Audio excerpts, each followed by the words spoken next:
Vanessa Carter tapped her fingers on the steering wheel as she waited for the traffic light to turn green. The night was calm, the city lights casting a soft glow over the empty streets. She had just finished a late study session at the university library and was eager to get home. Then, flashing red and blue lights erupted behind her. Sighing, she pulled over to the side of the road. She knew she hadn't done anything wrong. She was driving under the speed limit. Her taillights worked, and she had come to a complete stop at every sign. Yet, experience told her that didn't always matter. A tall, broad-shouldered police officer strode toward her car, his flashlight beaming directly into her face. "License and registration," he said, his tone clipped. Vanessa kept her hands visible, moving deliberately as she reached into her glove compartment. "Of course, officer." "May I ask why I was pulled over?" Officer Jake Rollins narrowed his eyes. "You didn't signal when you switched lanes back there." Vanessa knew that was false. She had checked her mirrors, turned on her blinker, and switched lanes carefully. But arguing would only escalate things.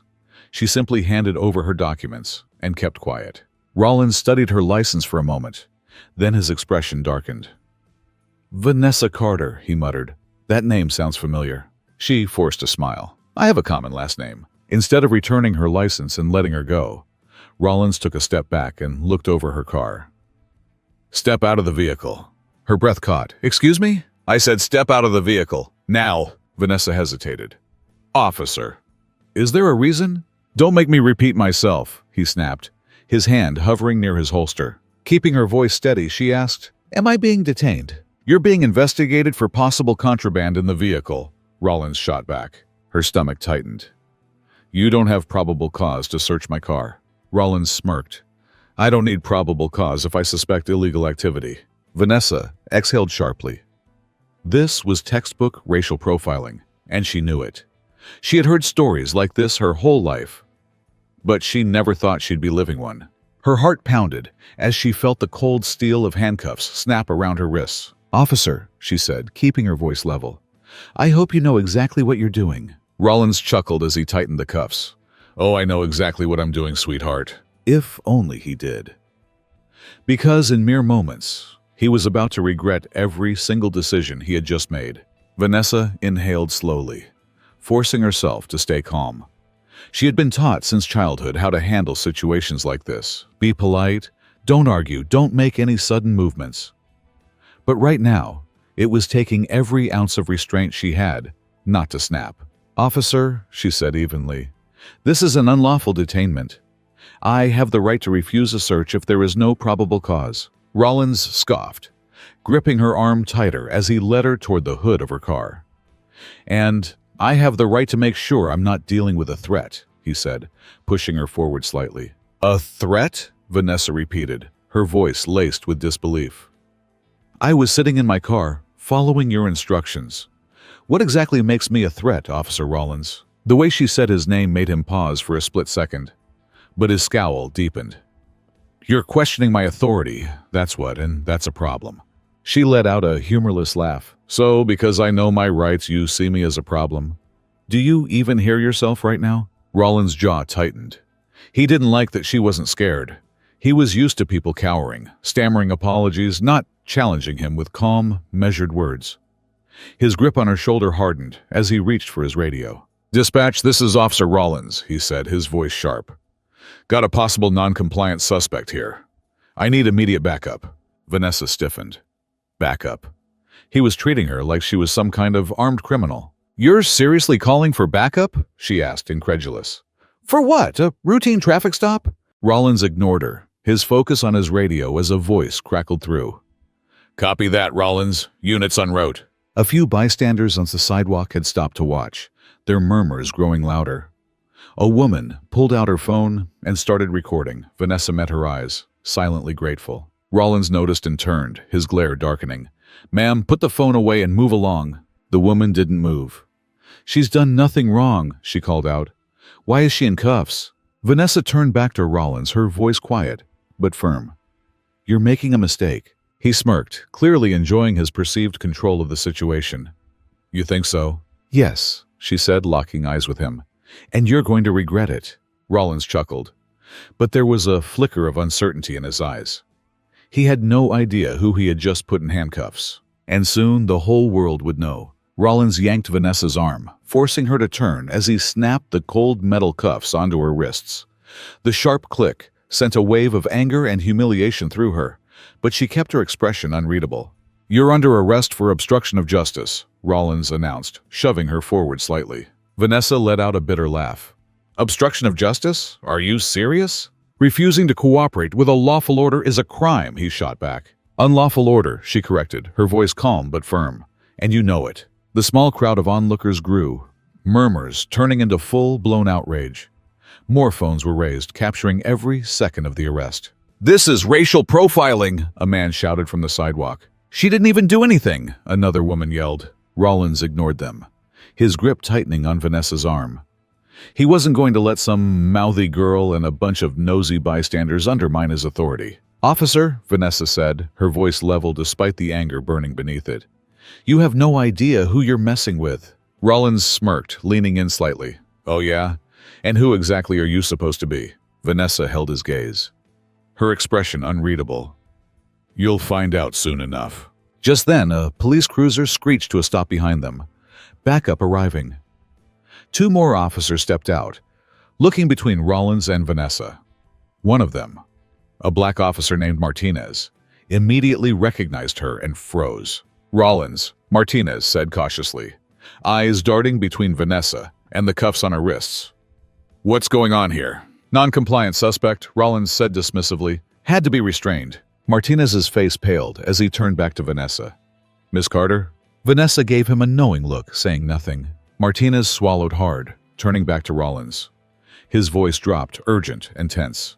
"You need to take those cuffs off, right now." Rollins frowned. "What? Why?" Martinez stepped closer, lowering his voice. "Do you know who she is?" Rollins scoffed. "I don't care who she is. She was resisting." Martinez cut him off. "She's Vanessa Carter." Rollins still looked unimpressed. "So?" Martinez exhaled sharply. "She's the U.S. Attorney General's daughter." Rollins's smirk vanished. The blood drained from his face as the weight of Martinez's words hit him like a truck. Vanessa tilted her head, her expression cool and unreadable. "I told you," she said softly. "You have no idea who you're messing with." The fluorescent lights of the precinct buzzed overhead as Vanessa was led inside, still in cuffs. Her face remained unreadable, her silence unnerving to the officers around her. Rollins, still high off his authority, pushed her forward toward the booking desk. Non-compliant suspect, resisting a lawful order, he muttered to the desk sergeant, dropping the arrest report on the counter. The sergeant, an older man with graying hair and tired eyes, barely glanced up as he grabbed the paperwork. "Name?" he asked, flipping through the forms. Vanessa finally spoke, her voice calm, deliberate.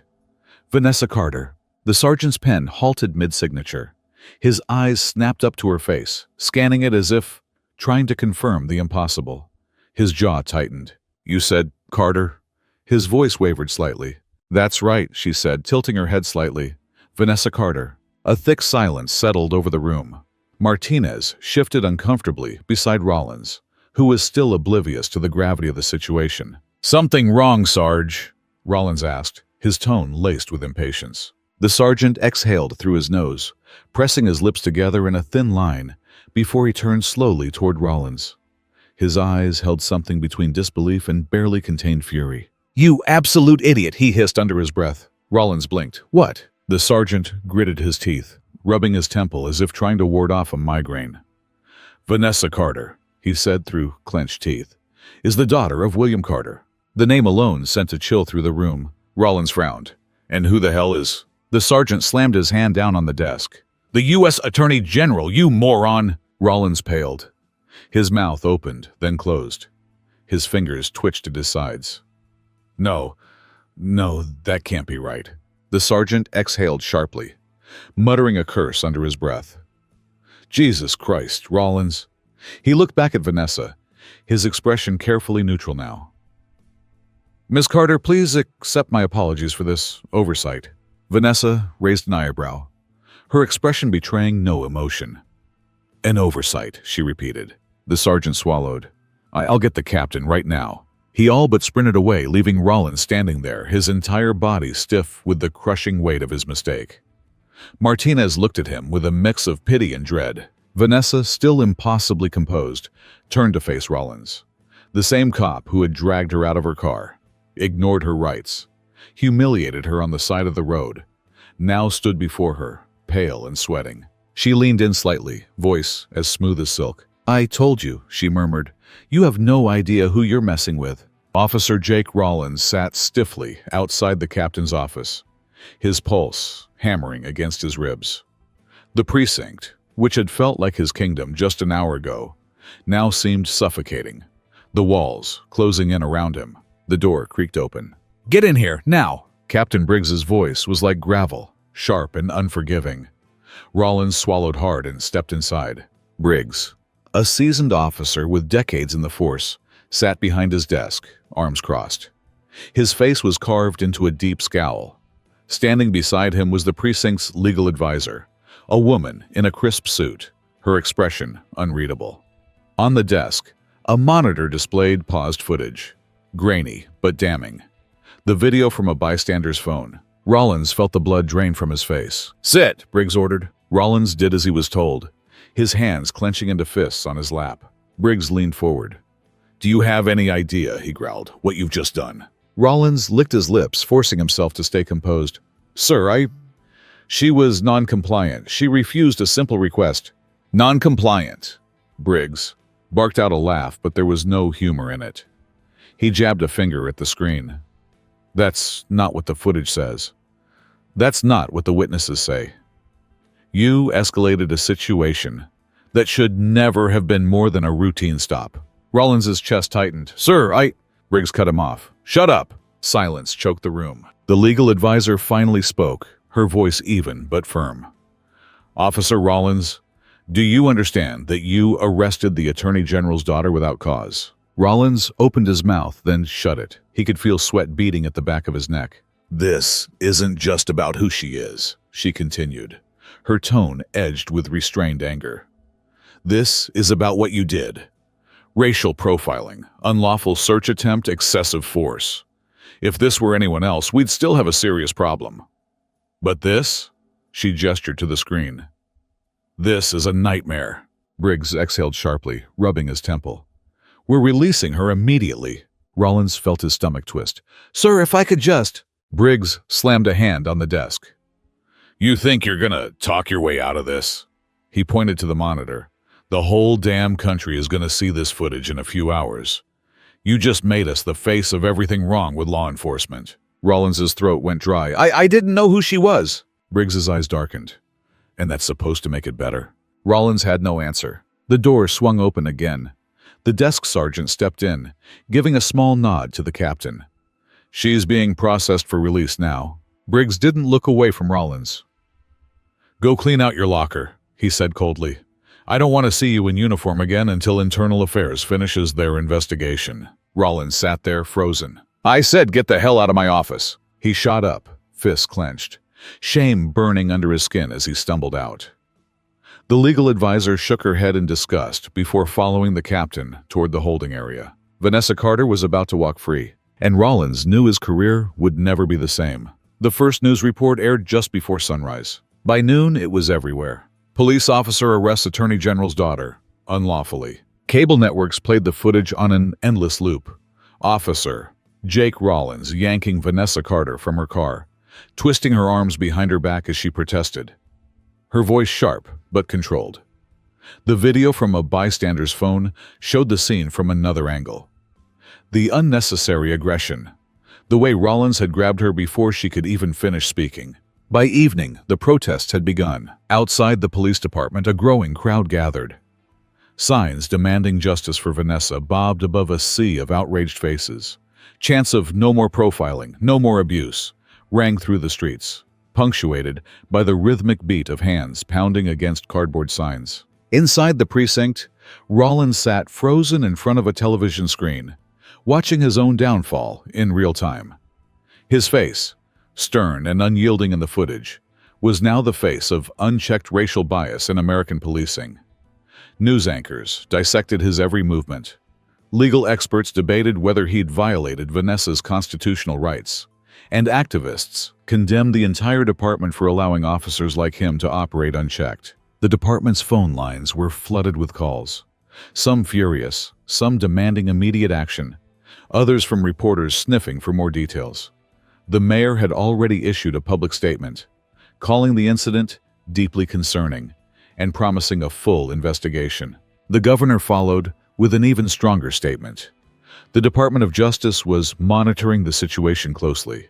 Rollins's heart pounded as his phone buzzed. He didn't need to look to know it was his lawyer. In the break room, other officers spoke in hushed tones.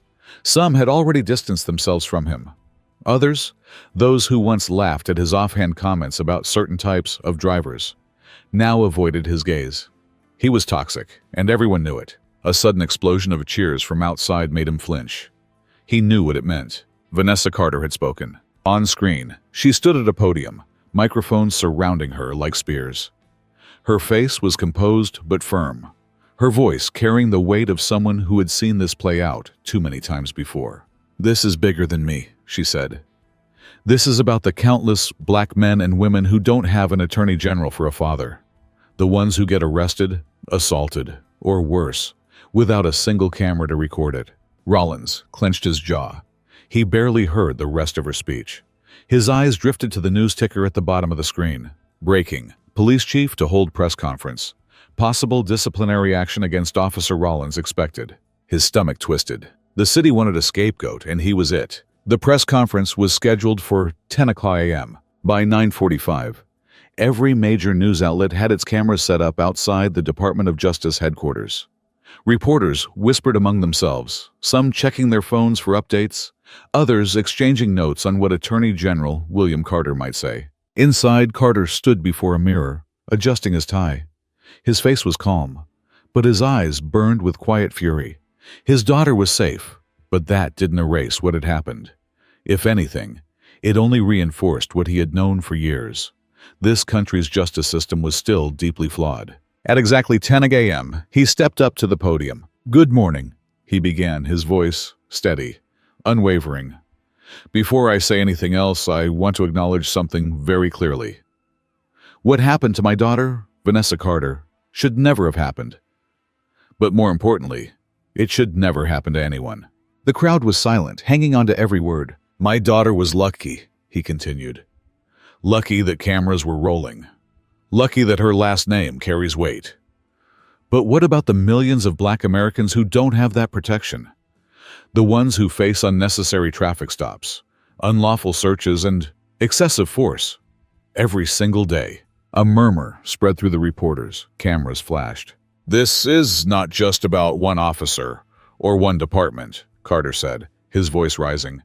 "This is about a pattern that has existed in this country for generations." He took a breath, then delivered the line that would dominate headlines for the next 48 hours. "As of today, the Department of Justice is launching a full-scale federal investigation into racial profiling in law enforcement agencies across the United States." Gasps rippled through the room. "This investigation will be thorough, it will be transparent, and it will hold those accountable who have abused their power," Carter continued. "Bias, implicit or explicit, has no place in policing. If you wear a badge, you must serve and protect everyone equally. No exceptions." A reporter shot up your hand. "Mr. Attorney General, do you believe Officer Rollins should be fired?" Carter's expression didn't change. "Officer Rollins' actions were unacceptable. I trust the local authorities to handle his discipline appropriately. But let me be clear, this is bigger than one officer." Another reporter spoke up. "Do you believe your daughter's case will bring real change?" Carter exhaled slowly, glancing at the cameras, the whole country watching, waiting. "I believe change is only possible if we refuse to let this moment fade," he said. "If we keep asking the hard questions, if we demand better. I can't promise overnight justice, but I can promise this. I will not stop fighting until no father, no mother, has to fear for their child simply because of the color of their skin." Silence, then applause. Across the city, Officer Jake Rollins sat in front of his television, his hands clenched into fists. The walls were closing in. The precinct was eerily quiet. Normally, Officer Jake Rollins would stroll through the halls with confidence, exchanging jokes with his colleagues, but today, no one would look him in the eye. He knew why. The department had officially launched an internal review of his record.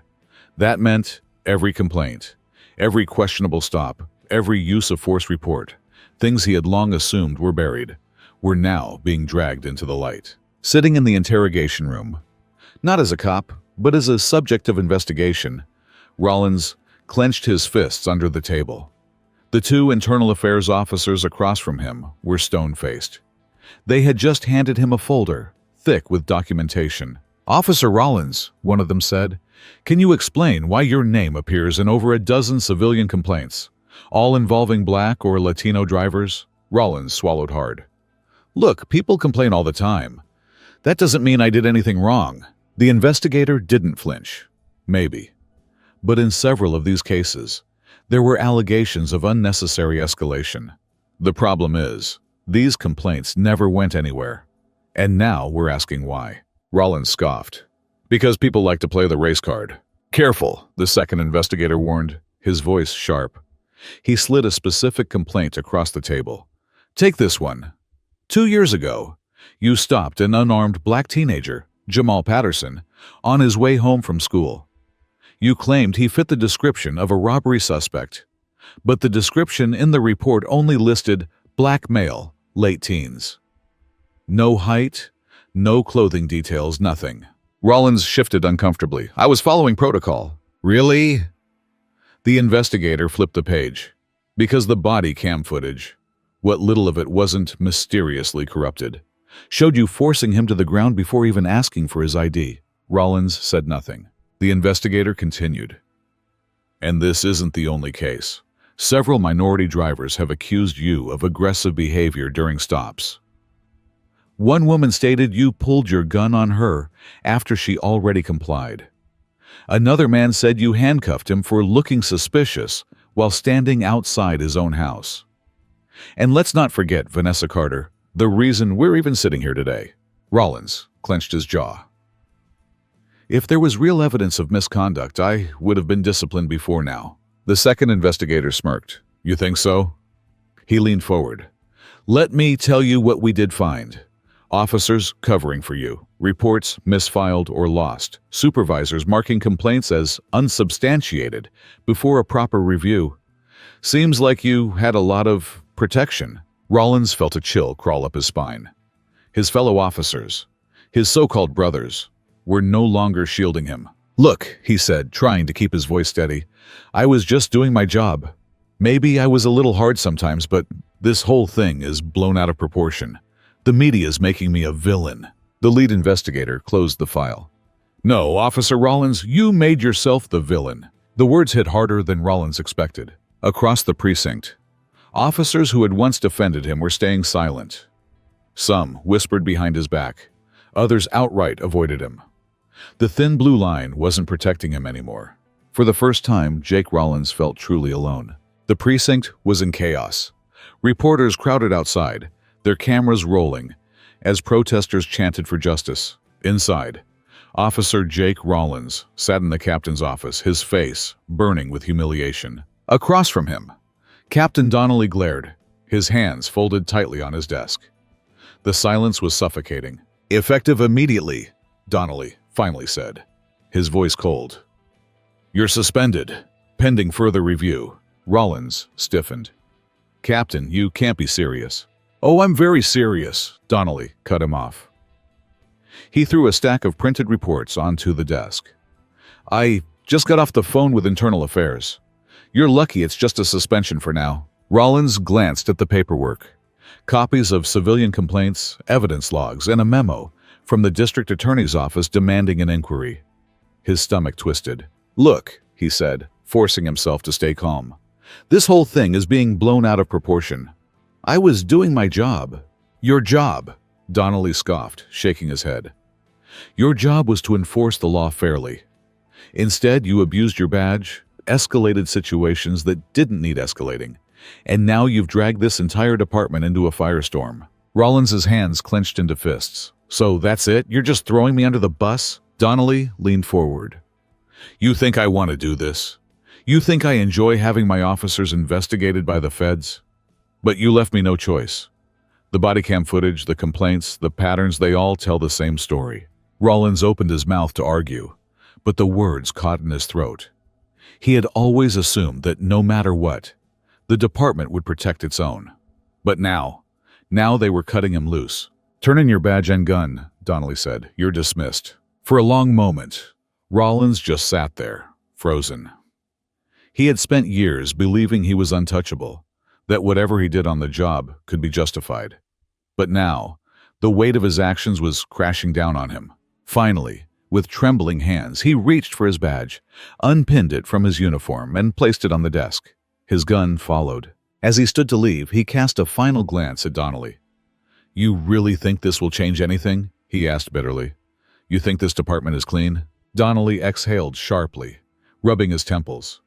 "No, Rollins, I know it's not. But maybe, just maybe, it's time we stop pretending we don't see the problem." The words hit harder than Rollins expected. As he stepped out of the office, the precinct was eerily quiet. Officers, who had once laughed with him, now averted their eyes. Some whispered in hushed voices. Others simply watched, their expressions unreadable. For the first time in his career, Jake Rollins realized he wasn't the victim here. He was the example. Vanessa Carter stood before a packed auditorium, the weight of the moment pressing down on her. Rows of faces, young activists, seasoned civil rights leaders, local politicians, and concerned citizens watched her in anticipation. Cameras from major news networks pointed in her direction, broadcasting her words to the world. She took a deep breath and stepped up to the podium. "I could have walked away," she began, her voice steady but filled with conviction. "I could have let this incident become just another headline, another moment of outrage that fades into the background. But I won't, because I can't." The crowd murmured in agreement. She continued. "When Officer Rollins pulled me over, he didn't see Vanessa Carter. He saw a stereotype. He assumed I was a threat, someone who needed to be controlled, intimidated, and silenced. But what happened to me isn't just my story. It's the story of so many black men and women in this country who don't have the privilege of walking away unscathed." Applause rippled through the audience. "For years," she went on, "we've been told that a few bad apples don't represent the whole system. But what happens when those bad apples keep getting protected? When complaints are ignored? When body cam footage is dismissed? When entire communities live in fear of those sworn to protect them?" A man in the front row, a father who had lost his son to police violence, wiped his eyes. "This isn't just about one officer," Vanessa said, her voice growing stronger. "This is about the system that allows racial profiling to continue unchecked. That's why we need more than just apologies and suspensions. We need real change." She turned toward the panel of lawmakers seated to her right. "And that starts with action. I'm calling on Congress to pass federal legislation that enforces strict penalties for racial profiling, requires nationwide implicit bias training for all officers, and establishes independent oversight committees to hold law enforcement accountable." The room erupted in applause. Across the country, her words resonated.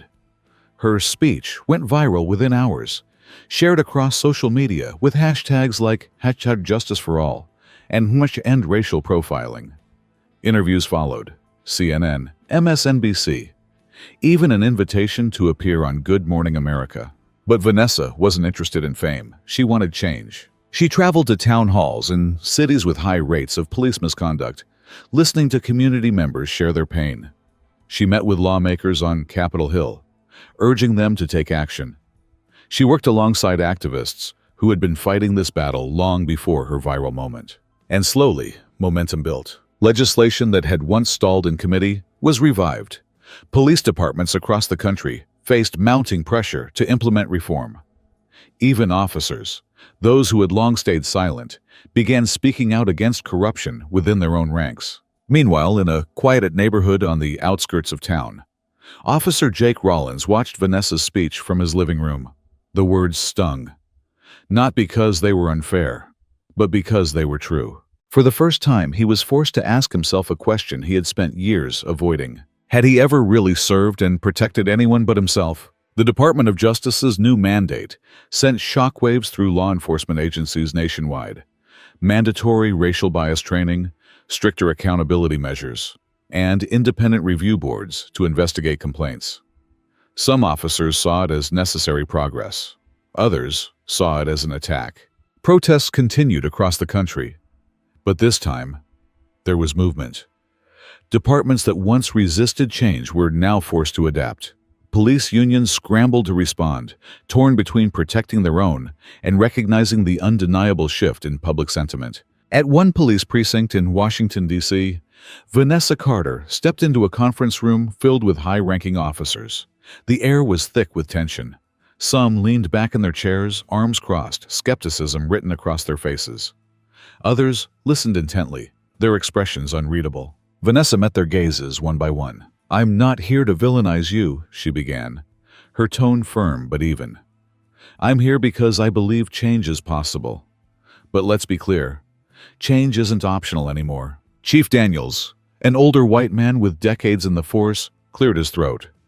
"Miss Carter, we understand the concerns, but you have to see it from our perspective. Officers are under immense pressure. We make split-second decisions. Sometimes mistakes happen." Vanessa nodded. "I understand that. But when those mistakes disproportionately target Black and brown communities, when those split-second decisions cost innocent people their lives, it's no longer just a mistake. It's a pattern." A younger officer, Lieutenant Morales, spoke up. "You want us to take this training seriously, but how do we know it'll actually help? Some guys just go through the motions, check a box, and go back to doing things the same way." Vanessa leaned forward. "That's why this can't just be about training. It has to be about culture change. That starts with leadership. It starts with accountability. If officers refuse to change, then they shouldn't be wearing a badge. Period." A murmur spread through the room. Some officers exchanged glances. "Look," Vanessa continued, "I'm not saying every officer is corrupt. I'm saying the system has allowed corruption to thrive, and if you truly care about protecting and serving, then you should want to fix that system, not defend it." The room fell silent. Then, to everyone's surprise, Chief Daniels exhaled sharply and nodded. "She's right," he admitted. "We've spent too long pretending this isn't a problem. If we want to restore trust, we have to do better." Some officers still resisted, but public pressure was relentless. Departments that failed to comply with DOJ mandates risked losing federal funding. Officers who refused to undergo training faced disciplinary action. Cities across the nation began reviewing past cases of misconduct, reopening investigations that had once been buried. Vanessa knew this was only the beginning. Real change wouldn't happen overnight, but for the first time, it felt like the tide was turning. Later that evening, as she walked out of the precinct, her phone buzzed with a text from her father, U.S. Attorney General William Carter. "Proud of you, keep pushing," she smiled. Tomorrow there would be more meetings, more battles to fight. But for now, Vanessa allowed herself a moment of hope. The events surrounding Vanessa Carter's wrongful arrest had ignited a firestorm across the nation. But beyond the protests, beyond the media frenzy, and beyond the political debates, it had forced people, especially those in power, to confront an uncomfortable truth. Power should never be abused, and every citizen deserves equal treatment under the law. At a national press conference, Attorney General William Carter stood at the podium, his expression grave yet determined. Behind him, Vanessa sat among civil rights leaders, police reform advocates, and legal experts. This was more than just a personal moment for the Carter family. This was about change. "My daughter's experience is not unique," Carter began. Had she not been Vanessa Carter, had she not been the daughter of the Attorney General, this could have ended differently. This happens every day to people who don't have cameras recording them, to those who don't have powerful connections. And that is why we are here today, to ensure that justice is not just a privilege of the few, but the right of every American. The audience erupted in applause. Modern applications. The incident had brought tangible reforms, not just words. Law enforcement agencies must be held accountable for racial bias. The DOJ launched a nationwide audit of racial disparities in policing, introducing federal oversight on departments with repeated civil rights violations. Officers with histories of racial complaints were no longer being protected by the system. They were being investigated. Body cameras and bystander recordings are vital for exposing injustices. More states passed laws requiring body cameras to be active at all times during police interactions. Departments were no longer allowed to conveniently lose footage or tamper with evidence. Bystander recordings, once dismissed as out of context, were now recognized as essential tools in holding bad actors accountable. Society must shift from reactive outrage to proactive reform. Vanessa's case had ignited national outrage, but she knew outrage alone wasn't enough. She had turned her experience into a movement, partnering with legal organizations to push for implicit bias training, community policing initiatives, and independent review boards for misconduct cases. This wasn't about defunding police, it was about rebuilding trust. Knowing your rights can make a crucial difference in police encounters. One of Vanessa's biggest takeaways from the ordeal was how vital it was to know your rights. Had she not been legally educated, she could have been manipulated, coerced, or even harmed. She launched a nationwide Know Your Rights campaign, empowering young people, especially those from marginalized communities, to understand how to handle police encounters safely and assertively. The road ahead. Months later, Vanessa sat in a quiet cafe, sipping coffee as she scrolled through messages on her phone. People from all walks of life had reached out, thanking her, sharing their own experiences, asking how they could help. A message from an unknown number caught her eye. It was from a rookie cop in a small town. "I used to think all of this talk about racial bias in policing was exaggerated. But after seeing how my own department covered up things, I realized, you were right. I want to do better. I want to be better. Thank you." Vanessa exhaled slowly. Change wasn't instant. It wasn't easy. And there would always be resistance. But if even one officer could open their eyes, if even one life could be saved because of what happened to her, then it was worth it. She texted her father, "I'm just getting started." His response came seconds later. "I know.